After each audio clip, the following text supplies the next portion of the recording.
Welcome back to the Best Friends by Design podcast. We are your hosts, Janet and Giselle, and welcome to season 2. We have a new background. We have a new set. This is the B&G Design Office in the Miami Design District. It's very beautiful. Thank you for hosting it. Oh, I love it. We're looking forward to it.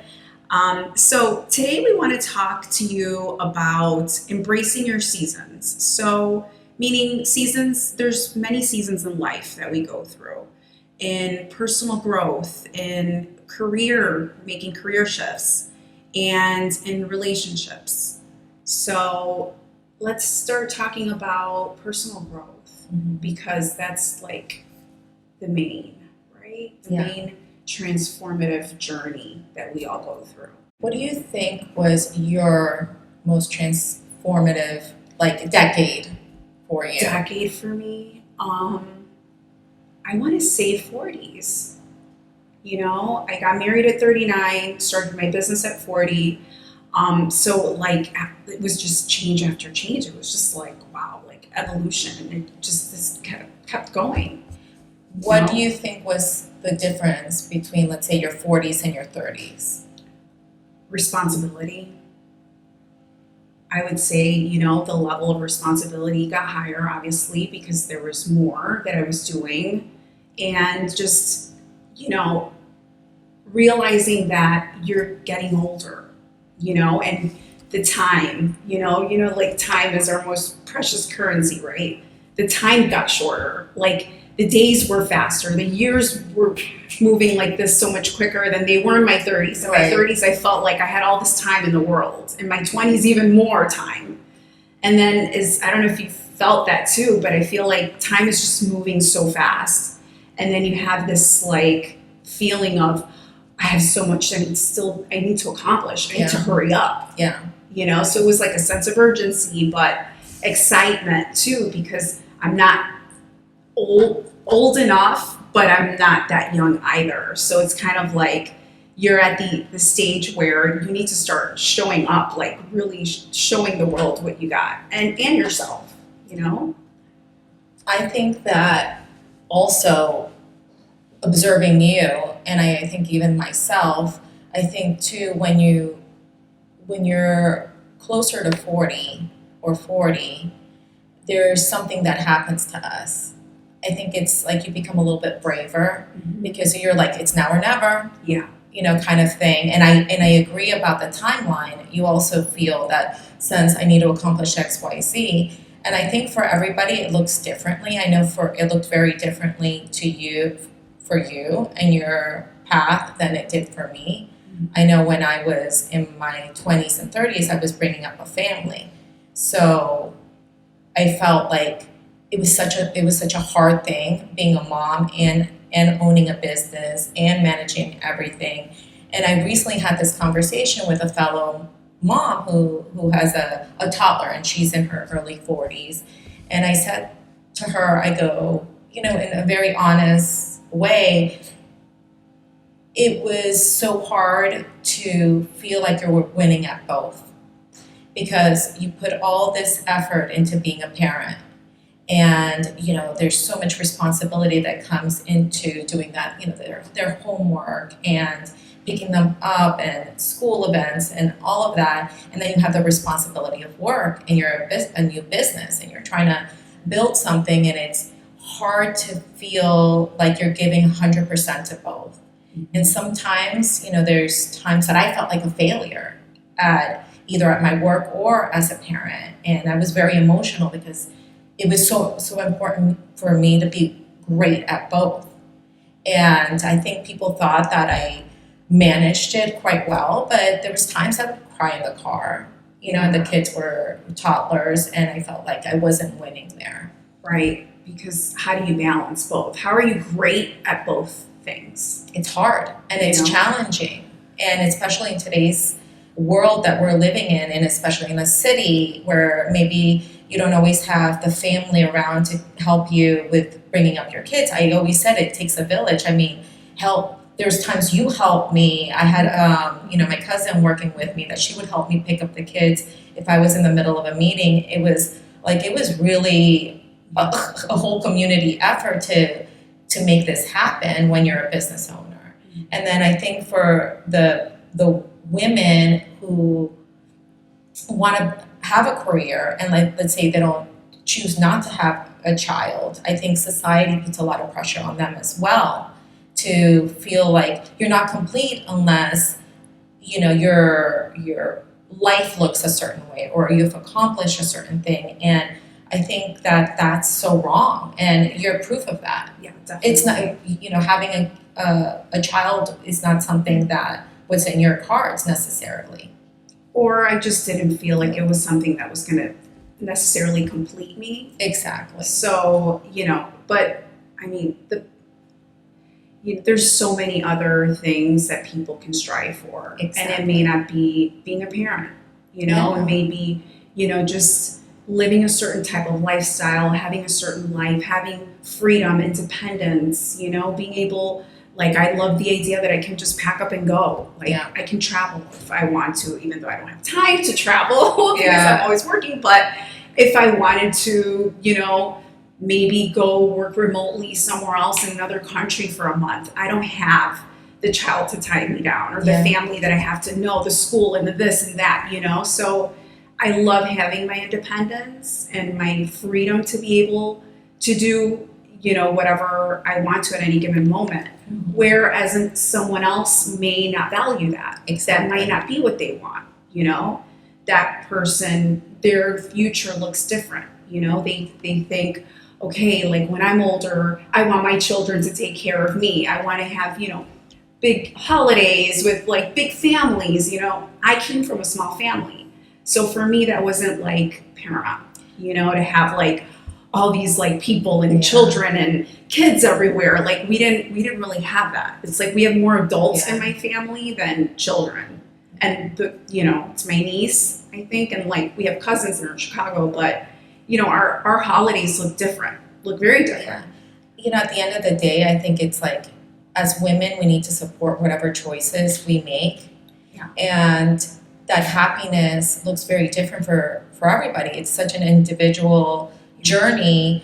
And I think we should just be more loving and forgiving and more accepting, I think, Yes. than anything else. Because I think in our society and in our culture, especially being Latin, there's a certain expectation about, what happiness looks like and what that entails. And I think we need to break that. It's generational Yeah, too. I think so. feel like that has already shifted. Somewhat. You still have the old school mentality Yeah. of, what, you don't have any children? But Yeah. why? Like, Yeah. what's wrong with you? Exactly. But then you have, as generations, as time goes by, people realize there's a lot more to life. You know what I mean? And there's careers. Careers are more important, especially with women. Before, that wasn't like what we were made for. Yeah. We were made to reproduce and create the families and be like, the nurturers. And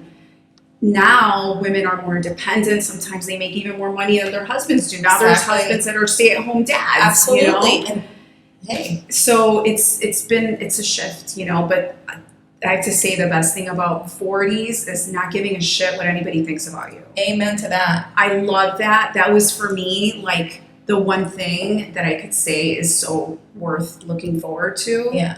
Is like, I don't care if you like me. I don't care if you approve of how I live my life. This is me. I'm doing me. Mind your business. Amen to that. That's something to look forward to. And I think it also gives you the power when you don't care what people think to say, you know what, that thing that I wanted to do, but then I was worried about what people were how it was gonna judge. You don't care. And I mean, hence our podcast. How many times did we want to do something together, but we were overanalyzing it through our different generations of our friendship. We talked about doing so many different things, and I think it was, we don't care. This is us, unfiltered, unapologetic about who we are, and that's the beauty, I think, of your 40s. And the more you're around people with that mindset, and helps empower you even more. Yeah. Doing things that scare you. Yeah. that make you uncomfortable, like having the balls to just go for it. Yeah. You know, where you're always worrying about, you know, when you were younger, like you said, like, what are people going to think? Or am I good enough? For having this imposter syndrome where I'm not good enough, I don't have enough, you know, experience. Like, just do it. Like, what do you have to lose? If you fail, if it's a fail, and move on and go to the next, you know? Just I had such an issue mindset. even talking like on camera before, because I come from public school education, and my husband comes from private school education, and he has a very beautiful vocabulary, and I love that about him, and I know my vocabulary has improved tremendously, but it also created became intimidated, and I would freeze because I felt like I wasn't communicating as well as he did, articulate his words and thoughts the way he did. And what I realized from having many different talks and people approaching me is the difference. Let's say the way that I communicate is more with emotion, and I'm very real and raw about sharing my stories and my experiences. And I guess it's very relatable to a lot of people, where the way he speaks is more like a professor. more articulate. And more, it's just, he's more of the teacher, he's more of a professor, and that is his technique.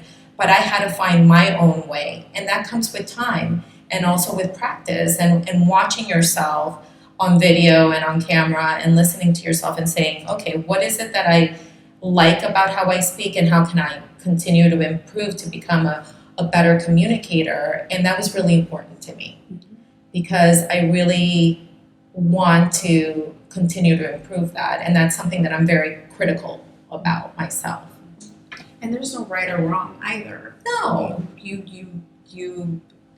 know, communicate.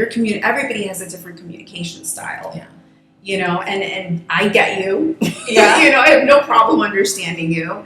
And I'm sure, you know, and I can say whatever, like our Spanglish, you know, back and forth. Exactly. You know, so it's fine. It is. Like, just not be so hard on yourself. You know, like we pick ourselves apart on a daily basis, you know, and it's something as little as, or, you know, not as important as how am I speaking? Like, how is everybody hearing me?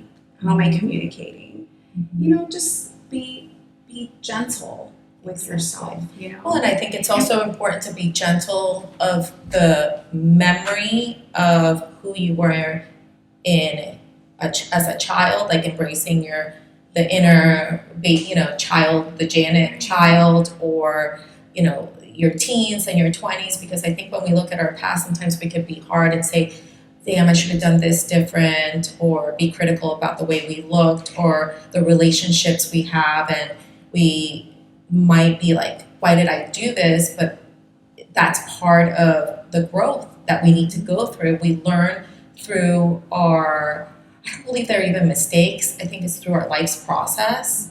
We learn from that, and that's what life's all about. The more we embrace that these aren't mistakes, this is just our process, the better we are with each other, with ourselves, and with each other too, because when you speak to somebody else, you're coming from a place of compassion, not a place of judgment.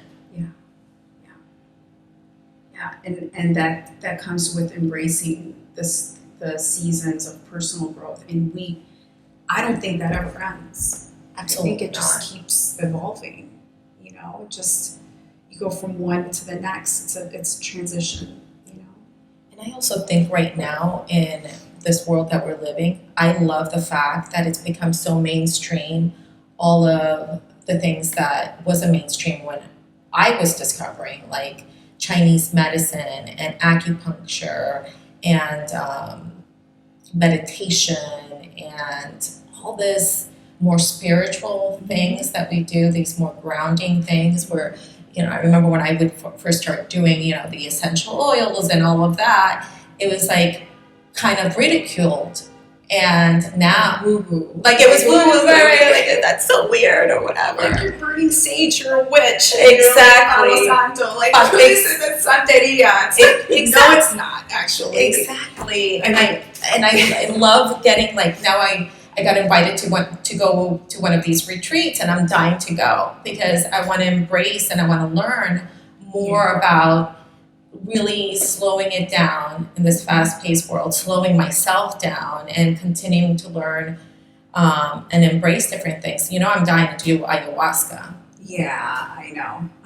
I don't know about that. I don't know about going on this, like, I'm afraid to, like, not get out of it. Like, that's what I think of. Like, I'm gonna stay in this little, like, And just like in between. third dimension world and Yeah. not ever snap out of it, which I'm sure is not the case, but My God, I've spoken to so many people who've have done ayahuasca, and their experience has been life altering, life changing. yeah. And I know there's some purging that happens, and some people enjoy the purging, and some people are like, oh my God, like a little bit afraid of it. But Yeah. I rather purge for 2 hours and get all whatever generational curses, whatever things I have to deal with. I rather like just deal with it and be uncomfortable.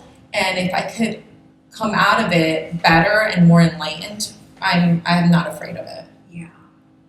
There's a lot of things. I mean, you know, tapping back into your spirituality too, you know, like prayer, you know, whatever it is that you believe in, like Kabbalah for us, you know, remember when we did, I mean, that for me really changed the way I looked at life. It really Was did. studying Kabbalah. Me Like, too. just, you know, the whole, all the teachings, like these are ancient teachings in a modern world. Yeah. And it really, you know, we used to be super reactive. I mean, our personalities were different signs and everything, and we have different backgrounds, but our personalities are very fiery, you know, or by nature. And that's not always productive, you know, that reactivity, because that creates friction with people and how we let outer things translate into our lives. We internalize things and, you know, we're intense. Learning how to control that, you know, and look at it through a different lens is so important. And those teachings have never left me. Me neither. And even remember the other day that I was like talking to you and telling you all the shit that's going on, and you sent me one of the 72 names of God, and I was like, oh my God. And I remember, like, you know, just scanning it and like just holding that intention for that few seconds, and it stays with you. Yeah. So whoever does not know about Kabbalah, we highly recommend looking into it and getting the book, The Power of Kabbalah, says it all. It's great. The Secret, which is the power, not the secret, not the Law of Attraction, the Secret book, but the Secret from the Power from Kabbalah is a great, amazing book. Such a good read. It is. You won't put the book down. Actually, I think I'm going to look for it and read it again. That's the thing. It's like, and I think And when we read it now, I think we're going to have a different perspective, because I know I got into it when I was going through my divorce. Yeah. You introduced me to it. And what's crazy is at the same time that you were introducing me to it, my ex-husband was also being introduced to it. So separately, and it's crazy because there are no coincidences in life, and I'm glad that he got to learn it, and also Brett got and, you know, enjoys it, and it's one of those things that it doesn't really conflict with your religion. Yeah, or it's not if a you're religion. it's not a religion. It's spirituality. Yeah, and it was some really great techniques, and I think The Secret is a great technique too. Another book that can really help you and remind you just to kind of ground yourself and to really help you go through whatever you're going through during that moment. But at the end of the day, what I always say is like, this isn't going to kill you. It might feel sometimes like it's the stress and the pressure and all of that can get to you, but then that's when you're like, step back, take a breather, ground yourself, do whatever you have found to help you. And if you don't have those techniques, find a mentor. find a mentor at work to kind of help you, somebody you look up to. You'd be surprised how many people are willing to share their success. And don't be afraid to ask. And I think people are willing and want to, especially if they're at this stage of their lives where they're more established.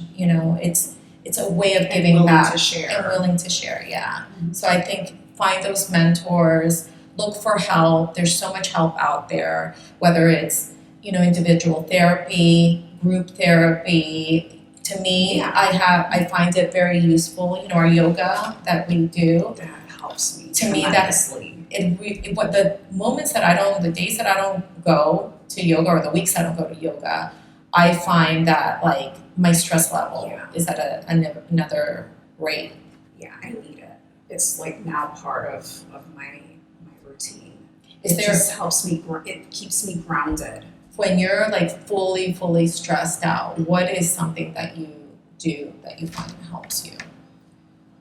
Like just a little bit of a that in between, not something major, but something that helps you. I have to give myself rest because a lot of times that stress comes from exhaustion. Yeah. Being so tired and overworked, and giving yourself Yeah. enough rest, it's like impossible because you're like go, and then you can't sleep because you're so wired much and on your your mind mind, is yeah.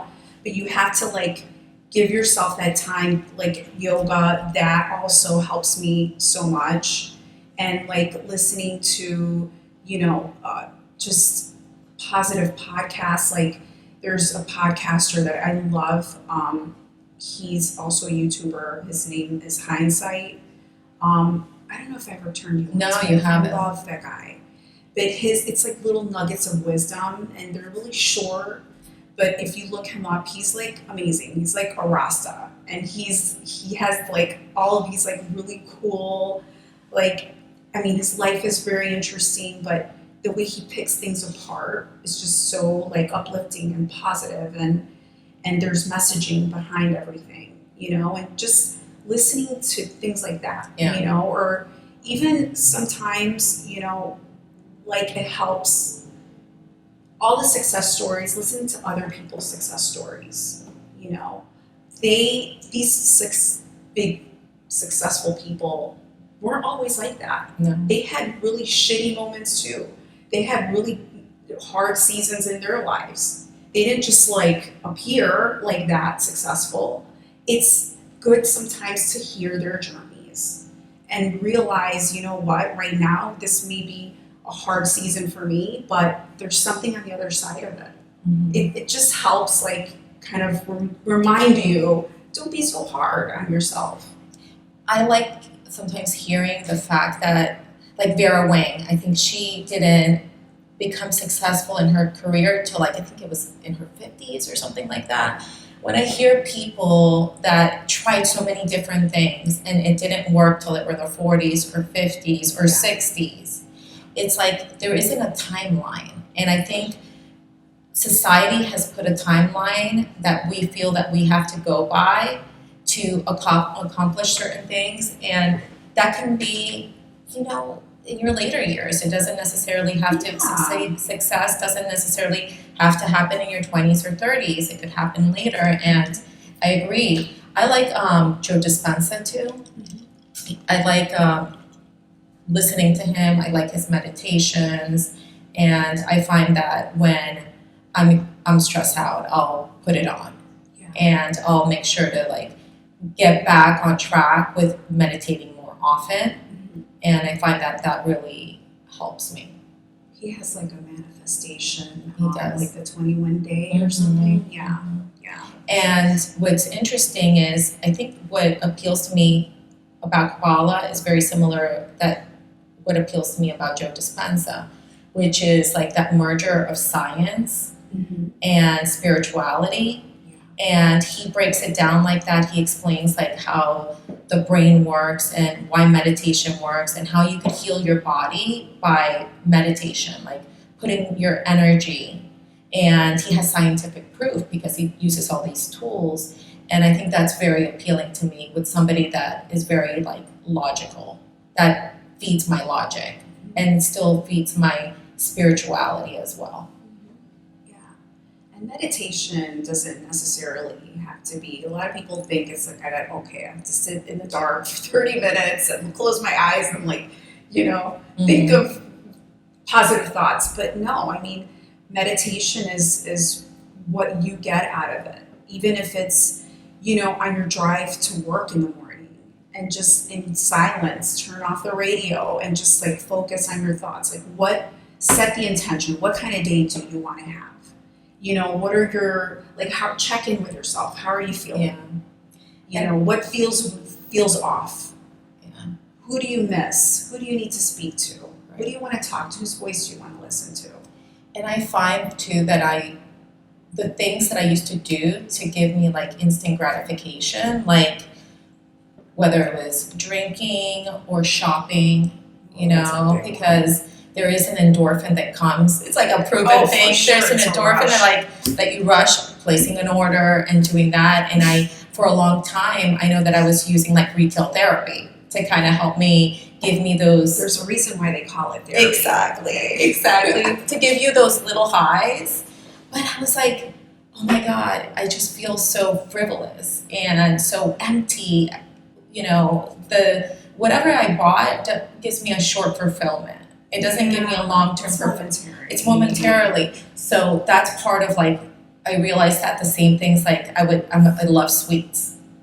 And, with all my sensitivities, sometimes when I go for that sweet, like I don't feel good. It gives me like that instant gratification of having, the sugar, my sugar levels go high and everything. But again, it's like instantaneous. And I guess part of growing up and being older is knowing your body and understanding your patterns. What are your patterns? Are your patterns one that are going to give you lasting fulfillment?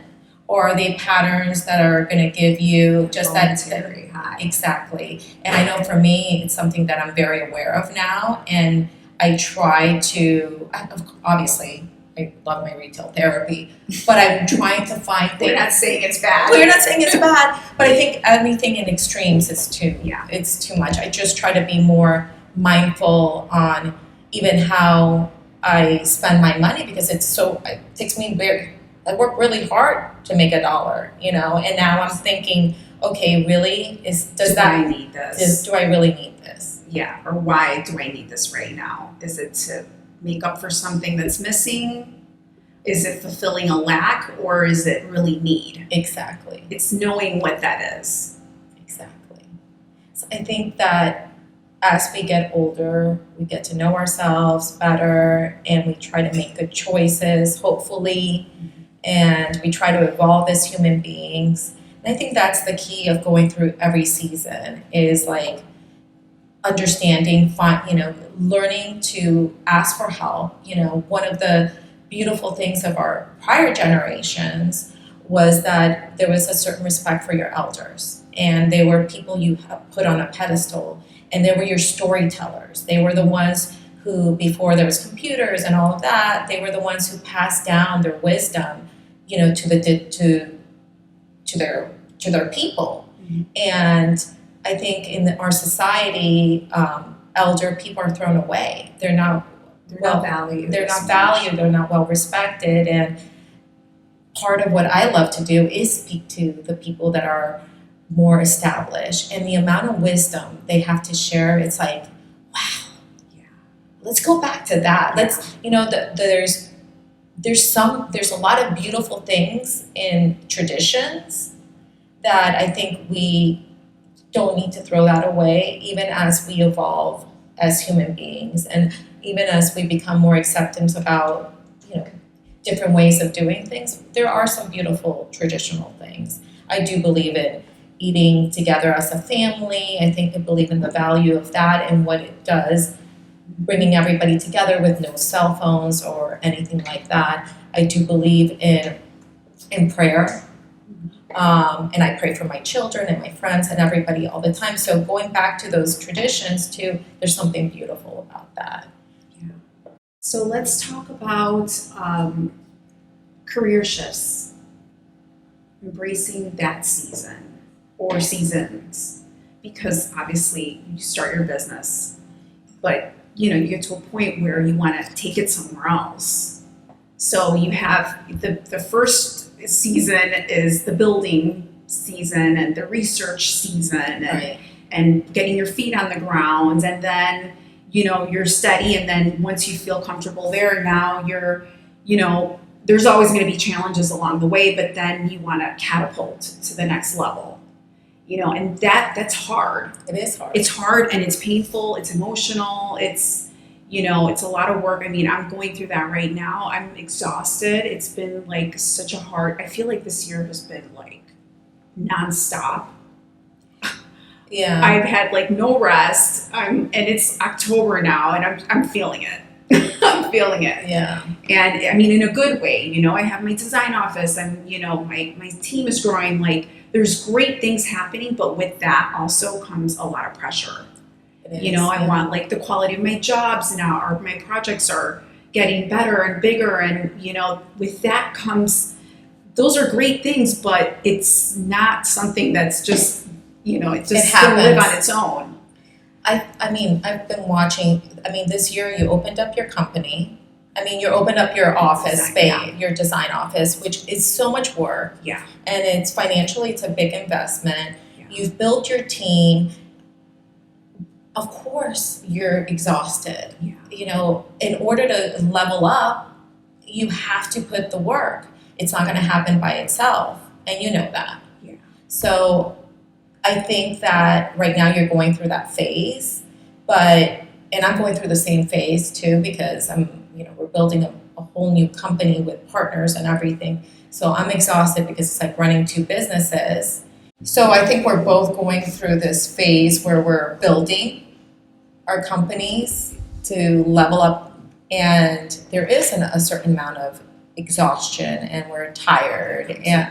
But I also know that this sacrifice that we're making right now, it's going to pay off for both of our careers. And we just have to remind ourselves, this is just a season.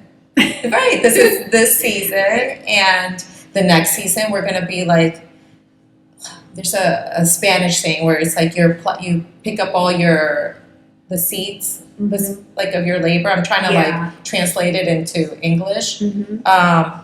La cosecha, you're picking Yeah. up la cosecha, like Yeah. everything you've worked so hard, you planted all these seeds, Cultivated all the seeds. Now it's going to be, next season will be a season of like, abundance. It will pay off. It will pay off. I was just saying the other day, I'm like, damn, I didn't take like the vacations that I normally take this summer, because we were both building all of this.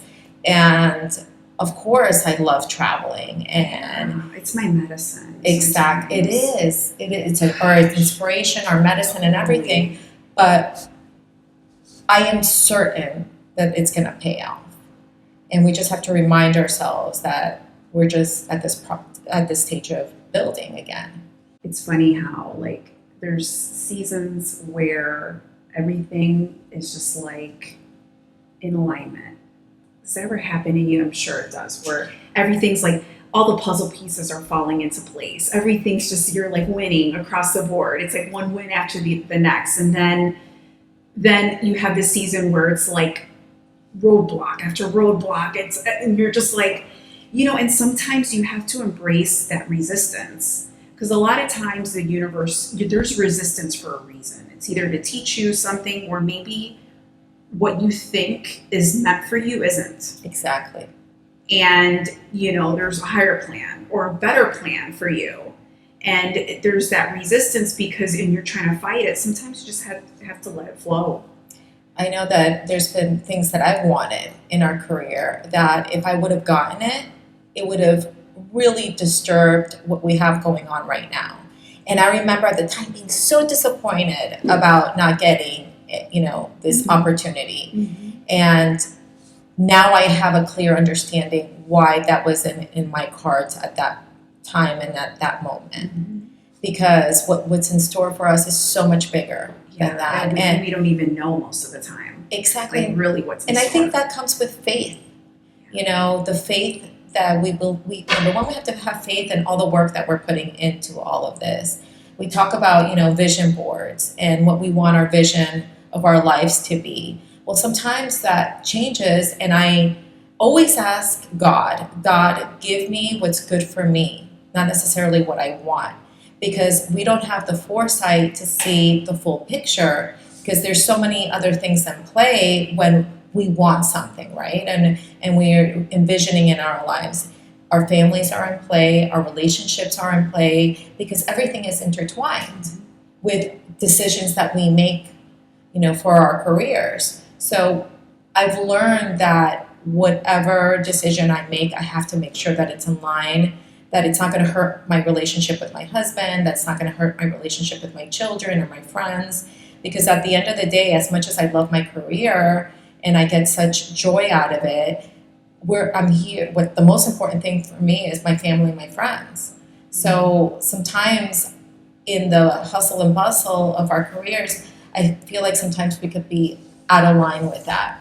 What's the purpose? We're doing this so we could spend more time with our family, so we could have better quality of life. For me, it's like, I want to do all this because I want to have that house in Italy, where I could congregate with all my friends and family. And I really want to experience that and have that in our future. So I have to keep aligned the purpose and the reason why we want that thing, because it might not be good for us. Yeah. And it's good to just know that and refresh it every once in a while, because your needs change and your goals change, and even, your life goals change, and what you may have worked so hard for, 10 years ago may not be what the end result you want now. Like that vacation home, or that second, residence somewhere else in another country. You may have not thought of that 10 years ago. That wasn't even on your radar. Exactly. And now you're like, yes, that's how I see my life in the next 10 years or 20 years. Exactly. This is what retirement looks like to me. Like, who was thinking about retirement in their 20s? No. Yeah. But now it's like, when you get closer to your retirement age, you start really, it becomes real. And it's like, okay, how's my life going to look? Am I going to retire? My mom's 75 and she still hasn't retired. She's still doing hair. I don't think we'll ever, us the way we are, retire. I don't think we'll ever fully retire, because I think I'll always need a creative outlet in one form or another. But I do want to have the financial freedom to say, if I want to take 6 months and be, abroad, that I can do that. And I know this is the time to hustle and secure our future and make smart choices with everything we're doing, whether it's, contacting a professional for your financial, for your annuities and all of those different things. Or, recently I was having a conversation about licensing deals, and how to implement that and what that looks like for our future. So I think as designers, we're always trying to find different ways to make money and different outlets, because we only make money upon the services that we do, and we want to find ways to have product that we maybe design and that we get residuals from those different partnerships. So we're trying to find creative ways or different partnerships with different companies in our case. So passive income is such a huge thing for us at this age, at this season, for us, and establishing that as well. Yeah. But I think it's an exciting time for all of us. We just have to I feel like we need with the flow. Yeah, I definitely think we need a BFF weekend, somewhere to unwind and have a moment. I would love that. Right. I know your birthday's coming up soon, so maybe it'll be a good opportunity for us to just disconnect and kind of regroup. I'm so glad we had each other. Me too. I think that is so important. Do you know how fortunate we are? I do. Yeah. I remember I was without you for such a long time that now that, I've had you back and for so many years now, back into my life, gratitude for those things. So when things are really rough and bad, I do go back to the fundamentals of gratitude. Mm-hmm. And for me, I'm grateful for you and that I'm able to like not have to filter what I say because I know that you know who I am, you know my soul, you know, like, right. right. And I don't think you have to filter. So when we have those bad days, maybe we even filter with our husbands what we say or with our other friends. But with us, it's like, oh yeah, it's like, you know, we could go diarrhea of the mouth. Yeah. And it's like, it's cool. Yeah, but everyone needs that person that makes them feel safe to do that. Exactly. You know, because you have to feel safe to be yourself, 100%. And not judged. Authentically, not judged, no filter. Exactly. You know, unapologetic. Exactly, that one person. So when things get tough, lean on that person. Absolutely. And have that person also remind you. And let them know how valuable they are for that too. And that comes with trust, you know, like any relationships we were talking about. That's something that we continue to work on. And I think even what's been interesting through this podcast, and now that we're bringing it to season 2, and what I've learned is that this has been a way for us to even get to know each other on a deeper level because we're doing the homework. I'm discovering things about you that I didn't know, and I think vice versa. And even my husband listening to the podcast or my other friends listening to the podcast have come up to me and said, hey, I didn't know that you experienced that, or I'm proud of you. Yeah. You've come this far. So I think this has been such a beautiful outlet, and I hope that we're continue to help people and inspire them. And don't hesitate to like ask us questions, to follow us. You could watch us on YouTube, and you could listen to us on Spotify. And Best Friends by Design was here for that, to help people and for us to learn more through our process. Thank you guys for listening and for tuning in. We really appreciate all the love and all the text messages and you know, the calls that everybody's been giving us. It really makes us want to continue to do this, and that you're getting something out of it. Thank you. Thank See you you. soon.